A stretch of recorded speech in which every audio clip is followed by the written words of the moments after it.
रेखा और सुजीत अभी कुछ दिन पहले ही अपनी पुरानी हवेली छोड़कर एक नए फ्लैट में शिफ्ट हुए थे। हवेली छोड़ने की वजह उनका एक 6 साल का बेटा था जिसकी उसी हवेली में अज्ञात कारणों से मौत हो गई थी। अपने बेटे के अकाल मृत्यु के कारण रेखा और सुजीत का उस हवेली में रहना असंभव हो चुका था, क्योंकि उस हवेली के कोने कोने में उस बच्चे की किलकारियां बजती थीं। प्रवीण, जो रेखा और सुजीत के पुराने घर पे उनका पड़ोसी था, आज वो उनसे मिलने आया था। नए घर में चारों तरफ सन्नाटा था। सुजीत सोफे पे बैठा था और रेखा अंदर किचन में थी। प्रवीण के वहां आते ही सुजीत उसे अंदर बुलाया और रेखा को कॉफी बनाने को बोला और दोनों की बातचीत शुरू हो गई। अरे प्रवीण, यहाँ कैसे आना हुआ? मुझे आपके पुराने हवेली के बारे में कुछ। अभी प्रवीण अपनी बात पूरी कर पाता कि सुजीत ने उसकी बात काटते हुए बोला, देखो, मुझे उस घर के बारे में कोई बात नहीं करनी। ना हम वहाँ रहते हैं और ना हमें वहाँ से कोई मतलब है। इतने में वहाँ रेखा भी आ गई। पर ये बात जरूरी है। मैं सच कह रहा हूँ। मुझे उस घर में वो दिखाई देते हैं हमेशा, कभी छत पे तो कभी खिड़की के पास। क्या बकवास है ये सब? मेरा बेटा मर चुका है। बेहतर होगा कि हम सब ये बात मान लें। लेकिन मैं सच कह रहा हूँ, आपका बेटा मर के भी गया नहीं है।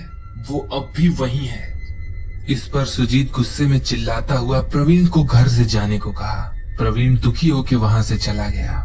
प्रवीण की बातें सुजीत के लिए बेकार थी, पर रेखा इन बातों को सुनकर अपने मरे हुए बेटे से एक बार फिर से मिलने की उम्मीद पाल बैठी थी। अगले दिन सुजीत ऑफिस के लिए निकल पड़ा। शाम में जब वापस घर आया तो रेखा का घर पे कोई अता पता नहीं था। कॉल मिलाने पर रेखा की तरफ से कोई जवाब नहीं मिल रहा था। सुजीत समझ चुका था कि रेखा कहाँ गई है।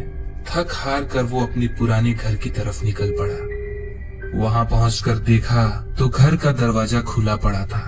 सुजीत घर में दाखिल हुआ। अंदर खूब अंधेरा छाया हुआ था। कुछ भी ठीक से दिखाई नहीं दे रहा था, इसलिए उसने अपने फोन की फ्लैशलाइट जलाई और धीरे धीरे अंदर जाने लगा। अभी सुजीत 2-4 ही कदम चला होगा कि अचानक उसके पीछे दरवाजा अपने आप बंद हो गया। सुजीत चौंक गया। तभी उसने सुना कि ऊपर के कमरे से किसी के हंसने की आवाज आ रही थी।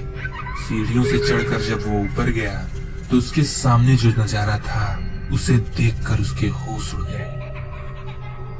रेखा वहां अंधेरे में बैठकर बातें कर रही थी और जोर जोर से खिलखिलाकर हंस रही थी। सुजीत को देखते ही उसने कहा, सुजीत देखो ना, हमारा बेटा वापस आ गया है। सुजीत चुपचाप वहां खड़ा रहा और रेखा से कहा, वहां कोई नहीं है रेखा, हमारा बेटा मर चुका है। तुम ये सब बात भूल जाओ और चलो यहाँ से।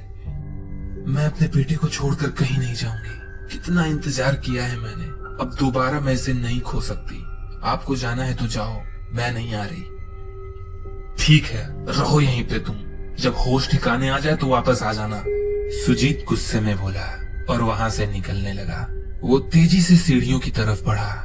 अंधेरा होने के नाते कुछ भी साफ दिखाई नहीं दे रहा था, जिस वजह से सुजीत का पैर वहां किसी भारी चीज से टकरा गया, जिस कारण वो सीढ़ियों से सीधा नीचे आ गिरा। किसी तरह से होश संभालने के बाद जब वो उठा तो उसके सर में भयंकर दर्द हो रहा था। उठकर वो देखने गया कि आखिर वो क्या चीज थी जिससे उसका पैर टकराया था, पर उसे जो सीढ़ियों पे अंधेरे में दिखाई दिया, उस चीज की उसने कल्पना तक नहीं की थी। वहां सीढ़ियों के किनारे रेखा की लाश पड़ी थी। सुजीत को अपनी आंखों पर विश्वास नहीं हो रहा था। जब उसने आगे देखा तो खिड़की के पास उसका बेटा खड़ा था।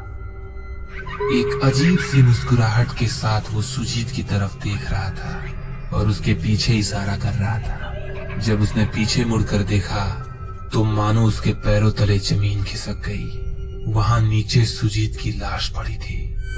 पर ऐसा कैसे हो सकता है? मैं तो यही हूँ। तभी अचानक उसे रेखा की आवाज सुनाई दी, तुम अब तक नहीं समझे, हम सब अब साथ हैं, पूरा परिवार एक ही जगह पर। सुजीत अब सब कुछ समझ चुका था। दरअसल सीढ़ियों से गिरने की वजह से उसके सर पे चोट आई थी और उसकी मौत वहीं ऑन स्पॉट हो गई थी। अब वो, रेखा और उनका बेटा अपने सूक्ष्म शरीर के साथ उसी हवेली में रहते हैं, उसी पुरानी हवेली में। सुजीत मुस्कुराया और अपने परिवार के पास चला गया। आज इस बात को पूरे 3 महीने बीत चुके हैं। प्रवीण, जो अब भी वहीं रहता है, उसी हवेली के पास, अब वो पहले से भी ज्यादा परेशान है और दुखी है, क्योंकि उसे अब वहाँ उस बच्चे के साथ साथ सुजीत और रेखा भी दिखाई देते हैं और रात में अक्सर वो प्रवीण को अपनी तरफ बुलाते हैं।